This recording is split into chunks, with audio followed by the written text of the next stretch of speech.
Assalamualaikum warahmatullahi wabarakatuh. Yang saya hormati, Ibu Kushana Rahmi, selaku dosen mata kuliah pengantar pemeriksaan psikologi dan kode etik, juga teman-teman kelas 2A4 yang saya banggakan. Di kesempatan ini, kami dari kelompok 5 akan mempresentasikan materi tentang tes intelijensi dan tes minat bakat. Sebelumnya, izinkan saya memperkenalkan anggota kelompok 5. Yang pertama ada Badriah Mutmainah, kedua ada Ivan Farozi, yang ketiga ada Salwa Khairunisa. Pertama, kita bahas pengertian tes. Kata tes berasal dari bahasa Latin testum, yaitu alat untuk mengukur tanah. Dalam bahasa Prancis kuno, kata tes berarti ukuran yang dipergunakan untuk membedakan emas dan perak dari logam-logam yang lain. Lama-kelamaan, arti tes menjadi lebih umum. Menurut Azwar pada tahun 1987, di dalam lapangan psikologi, kata tes awalnya digunakan oleh J.M. Carroll pada tahun 1890. Dan sejak itu, makin populer sebagai nama metode psikologi yang dipergunakan untuk menentukan atau mengukur aspek-aspek tertentu dari kepribadian. Pengertian tes menurut Surya Brata pada tahun 1993 adalah pertanyaan-pertanyaan yang harus dijawab atau perintah-perintah yang harus dijalankan yang berdasar atas bagaimana testi menjawab. Jadi, pengertian tes dapat disimpulkan bahwa, secara umum, tes dapat didefinisikan sebagai suatu tugas atau serangkaian tugas, dalam bentuk pertanyaan-pertanyaan atau perintah-perintah. Berikutnya, kita masuk ke tes intelijensi. Intelijensi adalah perwujudan dari suatu daya dalam diri manusia yang mempengaruhi kemampuan seseorang di berbagai bidang. Intelijensi berbeda dengan IQ. IQ atau singkatan dari Intelligence Quotient adalah skor yang diperoleh dari sebuah alat tes kecerdasan. Dengan demikian, IQ hanya memberikan sedikit indikasi mengenai taraf kecerdasan seseorang dan tidak menggambarkan kecerdasan seseorang secara keseluruhan. Pengertian intelijensi menurut beberapa ahli. Menurut Vernon, pada tahun 1973, ada 3 arti mengenai intelijensi. Pertama, intelijensi adalah kapasitas bawaan yang diterima oleh anak dari orang tuanya melalui gen, yang nantinya akan menentukan perkembangan mentalnya. Kedua, istilah intelijensi mengacu pada pandai, cepat dalam bertindak, bagus dalam penalaran dan pemahaman, serta efisien dalam aktivitas mental. Arti ketiga dari intelijensi adalah umur mental atau IQ, atau skor dari suatu tes intelijensi. Menurut Alfred Bennett dan Theodore Simon, pada tahun 1853-1911, intelijensi terdiri dari 3 komponen, yaitu kemampuan untuk mengarahkan pikiran atau tindakan, kemampuan untuk mengubah arah tindakan bila tindakan itu telah dilaksanakan, dan kemampuan untuk mengkritik diri sendiri, atau autocriticism. Berikutnya, Louis Madison Thurman pada tahun 1916 mendefinisikan intelijensi sebagai kemampuan seseorang untuk berpikir secara abstrak. V.I.Z. Heinemann mengatakan bahwa intelijensi terdiri atas 2 faktor, yaitu kemampuan untuk memperoleh pengetahuan dan pengetahuan yang telah diperoleh. Jadi, intelijensi atau kecerdasan diartikan dalam berbagai dimensi oleh para ahli. Intelijensi secara umum dapat juga diartikan sebagai suatu tingkat kemampuan dan kecepatan otak mengolah suatu bentuk tugas atau keterampilan tertentu. Potensi intelijensi atau kecerdasan ada beberapa macam, yaitu yang pertama, intelijensi verbal linguistik, merupakan kecerdasan yang berhubungan dengan bahasa dan segala sesuatu yang berhubungan dengan kegiatan membaca dan menulis. Yang kedua, intelijensi logikal matematik, merupakan kecerdasan dalam hal berpikir ilmiah, berhubungan dengan angka-angka dan simbol, serta kemampuan menghubungkan potongan informasi yang terpisah. Yang ketiga, intelijensi visual spasial, merupakan kecerdasan yang berhubungan dengan seni visual seperti melukis, menggambar, dan memahat. Selain itu juga, kemampuan navigasi, peta, arsitek, dan kemampuan membayangkan objek-objek dari sudut pandang yang berbeda. Yang keempat, intelijensi kinestik tubuh, merupakan kecerdasan yang berhubungan dengan kemampuan menggunakan tubuh untuk mengekspresikan perasaan, atau disebut juga dengan bahasa tubuh, atau body language. Yang kelima, intelijensi ritme musikal, merupakan kecerdasan yang berhubungan dengan kemampuan mengenali pola irama, nada, dan peka terhadap bunyi-bunyian. Yang keenam, intelijensi intrapersonal adalah kecerdasan yang berfokus pada pengetahuan diri, berhubungan dengan refleksi, kesadaran, dan kontrol emosi, intuisi, dan kesadaran rohani. Yang ketujuh, intelijensi interpersonal, yaitu kecerdasan yang berhubungan dengan keterampilan dan kemampuan individu untuk bekerja sama, kemampuan berkomunikasi baik secara verbal maupun nonverbal. Dan yang kedelapan, Intelijensi emosional adalah kecerdasan yang meliputi kekuatan emosional dan kecakapan sosial. Faktor yang mempengaruhi inteligensi. Pertama, faktor bawaan atau keturunan. Faktor ini ditentukan oleh sifat yang dibawa sejak lahir, batas kesanggupan atau kecakapan seseorang dalam memecahkan masalah, antara lain ditentukan oleh faktor bawaan. 2. Faktor lingkungan. Inteligensi tentunya tidak bisa terlepas dari otak. Perkembangan otak sangat dipengaruhi oleh gizi yang dikonsumsi. Selain gizi, rangsangan-rangsangan yang bersifat kognitif, emosional dari lingkungan juga memegang peranan yang amat sangat penting. Contoh tes inteligensi. Pertama, tes Stanford-Binet. Tes Binet dengan skala Stanford-Binet berisi materi berupa sebuah kotak yang berisi berbagai macam mainan yang akan diperlihatkan pada anak-anak. Dua buah buku kecil yang berisi cetakan kartu-kartu, sebuah buku catatan yang berfungsi untuk mencatat jawaban beserta skornya. Tes Binet digunakan untuk pengukuran kecerdasan pada anak. Tes Binet ini termasuk dalam tes yang bersifat individual. Kedua, tes Wechsler. Wechsler Intelligence Scale for Children yang dikembangkan oleh David Wechsler adalah tes kecerdasan individual yang diberikan untuk anak-anak antara usia 5-15 tahun inklus yang dapat diselesaikan tanpa membaca atau menulis. Tes Wechsler untuk anak-anak adalah yang paling umum diberikan tes IQ. Tes ini terdiri atas dua jenis tes, yaitu tes verbal dan tes perform. Ketiga, tes Wechsler-Bellevue Intelligence Scales merupakan tes individual untuk mengukur tingkat kecerdasan umum seseorang dan dirancang khusus bagi mereka yang berusia 16 tahun ke atas. Tes bakat. Bakat adalah karunia atau pemberian Tuhan kepada manusia. Manusia berkewajiban untuk memunculkan, mengasah, mengembangkan pemberian Tuhan tersebut. Konsep bakat muncul karena ketidakpuasan terhadap tes inteligensi yang menghasilkan skor tunggal, yaitu IQ. Semula IQ inilah yang digunakan sebagai dasar pertimbangan dalam perencanaan di berbagai bidang. Namun, IQ tidak dapat memberikan banyak informasi. Jika ada dua orang mempunyai IQ yang sama, tetapi prestasi belajar atau prestasi kerjanya sangat berbeda. Tes bakat menurut para ahli. Menurut Bingham dalam Bennett 1952, bakat merupakan kondisi atau rangkaian karakteristik yang dipandang sebagai gejala kemampuan individu untuk memperoleh pengetahuan, keterampilan atau serangkaian respon melalui latihan-latihan. Jadi, bakat merupakan hasil interaksi antara hereditas dan pendidikan. Bakat menurut Fudyartanta 2004 adalah suatu konsistensi karakteristik yang menunjukkan kapasitas seseorang untuk menguasai suatu pengetahuan khusus dalam latihan, keterampilan, atau serangkaian respon yang terorganisir. Bakat menurut Ketut 1990 adalah memperkenalkan suatu kondisi di mana menunjukkan potensi seseorang untuk mengembangkan kecakapannya dalam suatu bidang tertentu. Berdasarkan definisi-definisi di atas dan seiring dengan hasil penelitian para ahli yang menggunakan metode analisis faktor, terbukti bahwa kemampuan yang diukur tes inteligensi merupakan kemampuan yang jamak multifaktor. Bakat tidak sama dengan kecerdasan, tetapi kecerdasan menjadi dasar untuk mengembangkan bakat.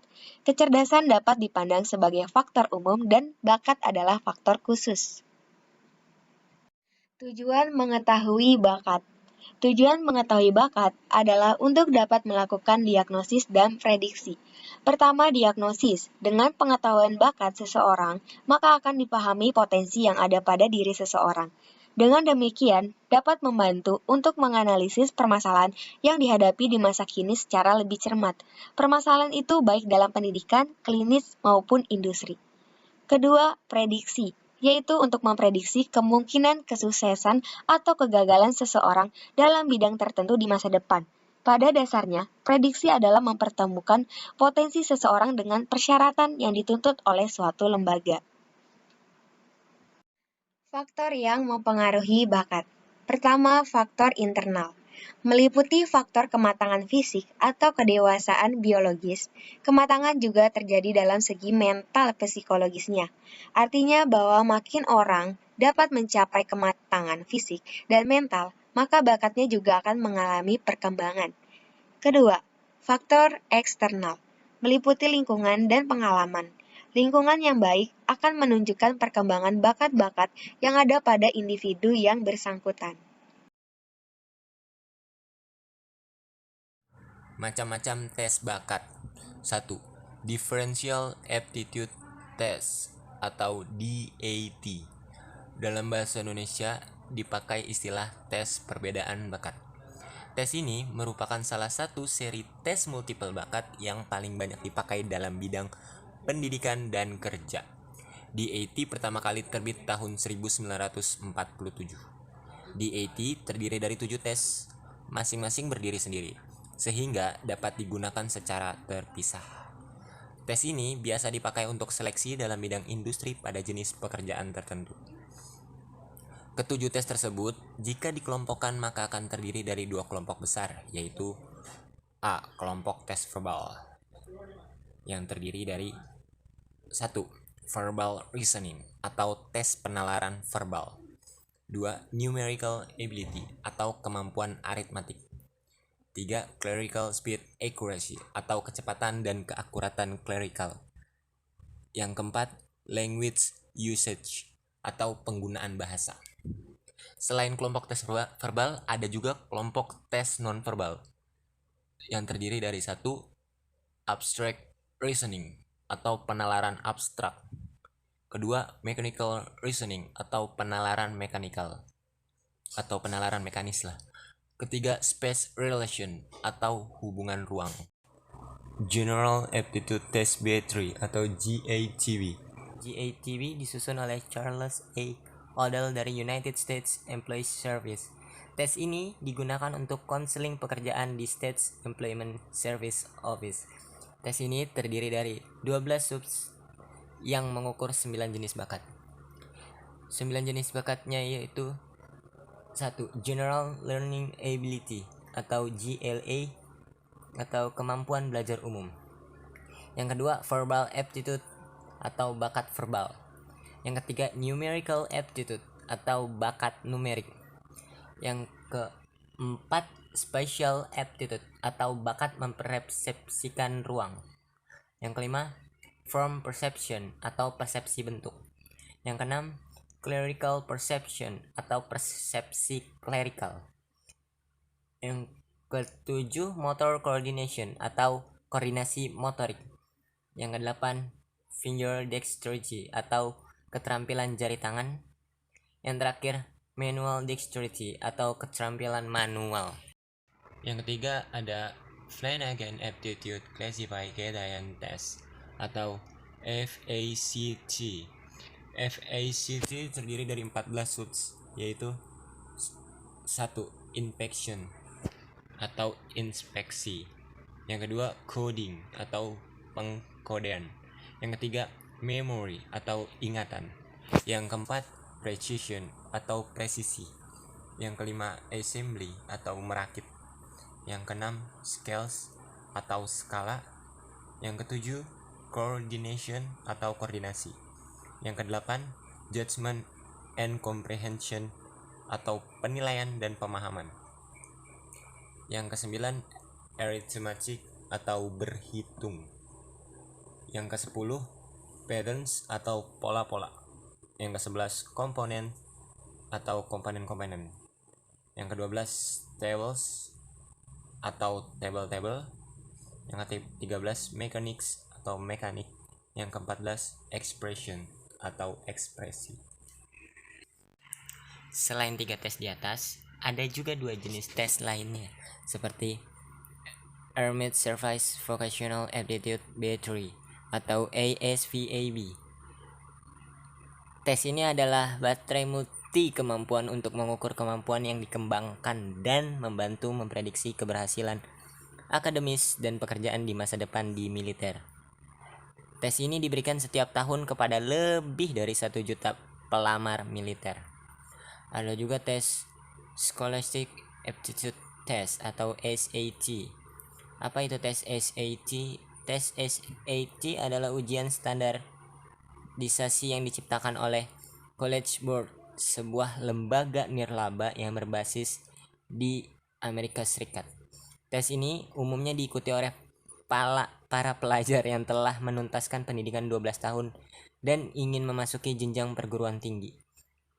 SAT telah diakui secara global dan menjadi acuan berbagai universitas luar negeri saat menerima mahasiswa baru. Berbeda dengan TOEFL dan IELTS yang menguji kelancaran berbahasa Inggris, tes SAT ini menguji kesiapanmu untuk mengikuti perkuliahan S1 di luar negeri. Nilai SAT yang baik juga bisa menjadi nilai plus jika kamu ingin mendapatkan beasiswa. Tes minat. Pengertian tes minat menurut beberapa ahli. Yang pertama, Asser, tahun 1953. Asser mengartikan minat dalam dua hal, yaitu sebagai kondisi psikologis yang ditandai dengan pemusatan perhatian terhadap masalah atau aktivitas tertentu, atau sebagai kecenderungan untuk memahami suatu pengalaman yang akan diulang, sebagai suatu rasa senang yang dihasilkan dari adanya perhatian khusus terhadap suatu aktivitas tertentu. Yang kedua ada dari Witherington tahun 1988. Witherington mendefinisikan minat sebagai suatu kesediaan individu terhadap suatu objek, individu, hal, atau situasi yang berhubungan dengan dirinya. Yang ketiga, Crow and Crow di tahun 1973. Crow and Crow mengartikan minat sebagai kekuatan pendorong yang menyebabkan tes minat. Pengertian tes minat menurut beberapa ahli. Asser 1953 mengartikan minat dalam dua hal, yaitu sebagai kondisi psikologis yang ditandai dengan pemusatan perhatian terhadap masalah atau aktivitas tertentu, atau bisa juga sebagai kecenderungan untuk memahami suatu pengalaman yang akan diulang, sebagai suatu rasa senang yang dihasilkan dari adanya perhatian khusus terhadap suatu aktivitas tertentu. Yang kedua ada dari Witherington tahun 1988. Beliau mendefinisikan minat sebagai suatu kesediaan individu terhadap suatu objek, individu, hal, atau situasi yang berhubungan dengan dirinya. Yang ketiga ada Crow and Crow di tahun 1973. Beliau mengartikan minat sebagai kekuatan pendorong yang menyebabkan individu memberikan perhatian terhadap objek yang bisa merupakan individu, situasi, maupun aktivitas tertentu. Selanjutnya, faktor penyebab timbulnya minat. Faktor penyebab timbulnya minat itu ada 3. Yang pertama, faktor intrinsik. Misalnya, rasa lapar akan membuat orang interest kepada makanan. Karena dirinya lapar, sangat-sangat interest terhadap makanan ketika melihat makanan. Yang kedua ada faktor emosional. Misalnya, bila individu merasa sukses terhadap aktivitasnya, dia akan cenderung untuk mengulangnya. Yang ketiga ada faktor sosial. Misalnya, kehadiran orang lain ketika berlari dalam suatu event dapat mendorong orang lain untuk bertahan dan memacu kecepatan larinya menjadi lebih cepat. Pada umumnya, hasil tes minat digunakan dalam 3 bidang terapan. Yang pertama, konseling karir. Pengukuran minat dan bakat dapat membantu tim rekrutmen perusahaan untuk menempatkan individu sesuai dengan kemampuan dan ketertarikan pada suatu bidang pekerjaan. Yang kedua ada konseling pekerjaan. Konselor pekerjaan dapat membantu mengidentifikasi permasalahan yang muncul dari karyawan terkait dengan efektivitas bekerja dan sesuai atau tidak sesuainya minat karyawan. Yang ketiga ada penjurusan siswa. Dengan mengetahui minat siswa dan dilengkapi dengan tes kemampuan lainnya, maka dapat membantu siswa memilih jurusan yang sesuai dengan kemampuan dan minat. Macam-macam tes minat di antara berbagai tes minat. Berikut ini 5 tes minat yang populer digunakan di kalangan praktisi psikologi. Yang pertama ada Strong Vocational Interest Blank atau SVAB. Yang kedua ada SCII. Yang ketiga ada Test Scooter. Yang keempat ada Minnesota Vocational Interest Inventory atau MVII. Yang kelima ada RMIB atau Rothwell Miller Interest Blank. Ya, itu sekian dari kami. Presentasi kelompok 5. Bila ada yang kurang mohon dimaafkan. Kami pamit mengundurkan diri. Assalamualaikum warahmatullahi taala wabarakatuh.